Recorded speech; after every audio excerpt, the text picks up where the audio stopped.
High in eastern Turkey, where the landscape is rugged and the air is crisp, near the border with Iran, stands the majestic Mount Ararat.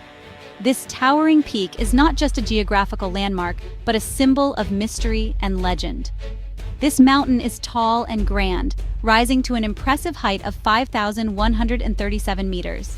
Its twin peaks, Greater Ararat and Lesser Ararat, dominate the skyline, creating a breathtaking view that has inspired awe for centuries.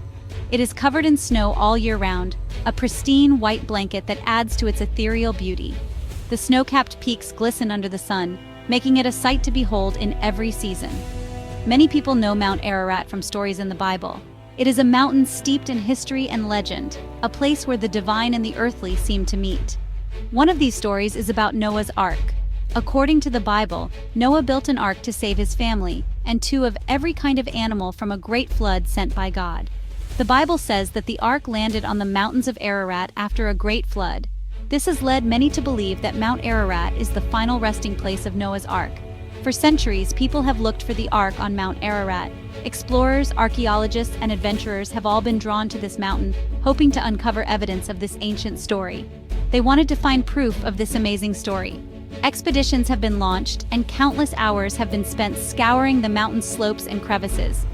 In 1959, a Turkish army captain named İlhan Durupınar was looking at aerial photographs. He saw something interesting, something that would reignite the search for Noah's Ark. There was a boat-shaped formation on the slopes of Mount Ararat, near a place called Durupınar. This formation, measuring about 150 meters long, caught the attention of many. Could this be the remains of Noah's Ark?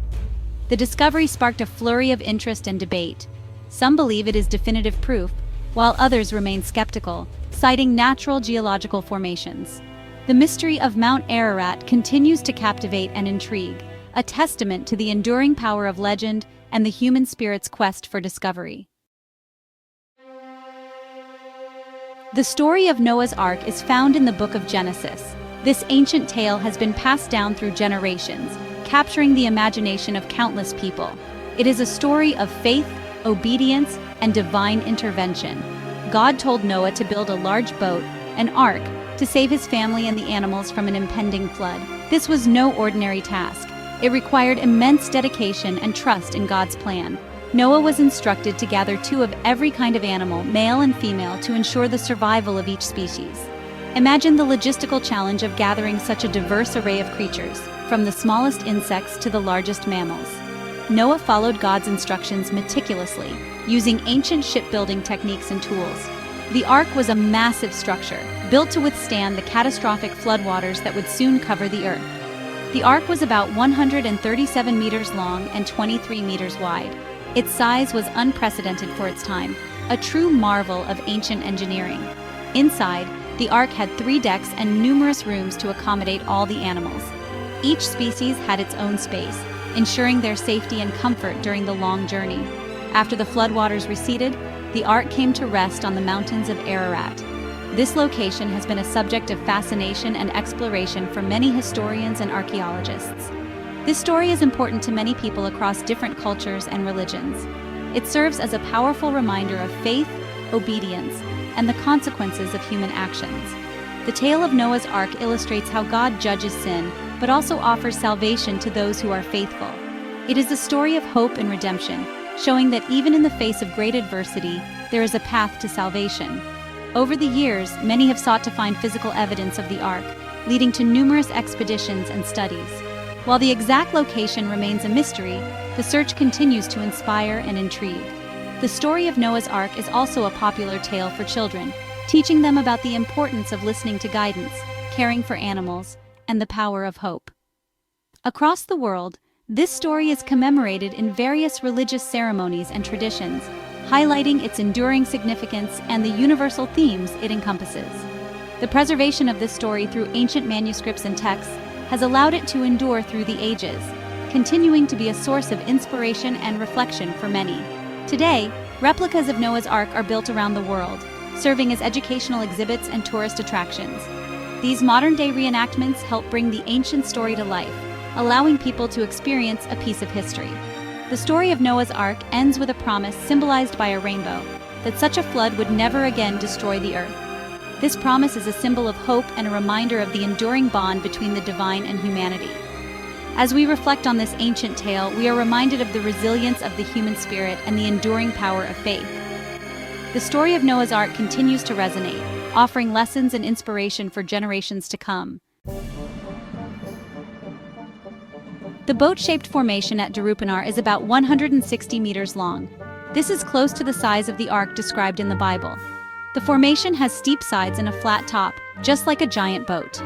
This excited many people who believed they had found Noah's Ark. However, some scientists were skeptical. They said the formation was just a natural rock formation. They didn't believe it was made by humans. To find out more, researchers needed to look beneath the surface. They used a technique called ground-penetrating radar.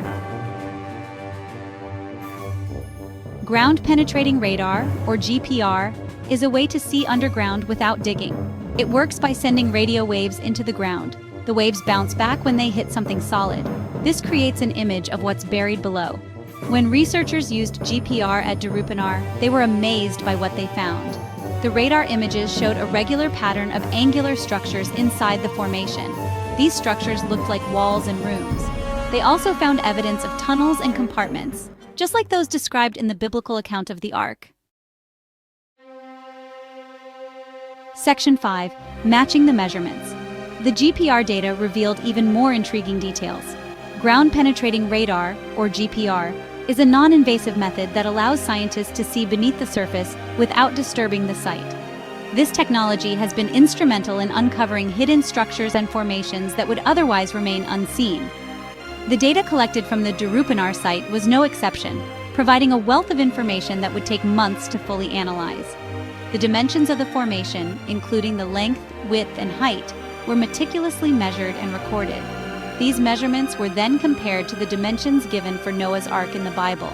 According to the book of Genesis, the ark was to be 300 cubits long, 50 cubits wide, and 30 cubits high. When converted to modern units, these measurements closely matched the dimensions of the Durupınar formation. This close match in dimensions was astonishing. The length, width, and height of the Durupınar formation were almost identical to the biblical description of Noah's Ark. This remarkable discovery added further fuel to the claims that this could indeed be the real ark. The possibility that such a significant artifact could be hidden in plain sight was both thrilling and daunting for the researchers involved. The excitement among the archaeologists was palpable. They knew that if the Durupınar formation was indeed the remains of Noah's Ark, it would be one of the most significant archaeological discoveries of all time. Animated infographics were created to show the match in dimensions, and a historical discovery announcement was prepared to share the findings with the world. The scientific community and the public alike were eager to learn more about this potential breakthrough. The researchers also identified what appeared to be a large open bay at one end of the formation. This bay was a significant feature, as it corresponded with the description of the ark having a single door on its side. The presence of this bay added another layer of credibility to the theory that the Durupınar formation could be the remains of Noah's Ark. The single door described in the Bible was a crucial detail. According to the book of Genesis, the ark had only one door, which was located on its side. The discovery of a bay-like feature at the Durupınar site that matched this description was a compelling piece of evidence. It suggested that the formation was not just a natural geological feature, but possibly a man-made structure with a specific purpose. The more they analyzed the data, the more convinced some researchers became that this was more than just a natural formation. The evidence was mounting, and the possibility that the Durupınar formation was the remains of Noah's Ark seemed increasingly plausible. Animated analyses of the geological data were created to compare natural formations with man-made structures, further supporting the theory. The researchers knew that more work was needed, but the findings so far were incredibly promising. Section 6. Voices of the Experts. Andrew Jones, a researcher who has studied the Durupınar site extensively, said, "The evidence is compelling. The size, shape, and internal structure of this formation all point to the possibility that this is the remains of Noah's Ark." William Crabtree, another researcher involved in the project, added, "We're not saying definitively that this is Noah's Ark, but the evidence is very suggestive. It's certainly worth further investigation." Their statements reflect the cautious optimism of many in the scientific community. Section 7. Clues from the soil. In addition to the GPR data, soil samples taken from the Durupınar Formation provided intriguing clues. The analysis revealed the presence of fossilized marine organisms in the soil. This supported the idea of a massive flood in the region's history. Furthermore, the soil samples contained unusually high levels of organic material. This suggested that the formation might have once been covered with living matter, such as wood, further hinting at the possibility of a large wooden structure buried beneath the surface. Section 8. Is it really the Ark? Despite the compelling evidence, the scientific community remains divided on whether the Durupınar Formation is indeed Noah's Ark. Skeptics argue that the GPR data could be interpreted in different ways, and that the site's proximity to Mount Ararat might be a mere coincidence. They also point out that no definitive artifacts, such as tools or remnants of the Ark's inhabitants, have been found at the site. The debate continues, with both sides presenting valid arguments and interpretations of the available data. Section 9. The search continues. The team behind the Noah's Ark Scans project, responsible for the GPR surveys and soil analysis, is planning further research at Durupınar. They hope to conduct more extensive excavations and collect more data that could help unravel the mystery surrounding this intriguing formation. If the Durupınar Formation is proven to be man-made and potentially the remains of Noah's Ark, it would be one of the most significant archaeological discoveries in human history. It would not only confirm a pivotal story from the Bible, but also provide invaluable insights into ancient shipbuilding techniques.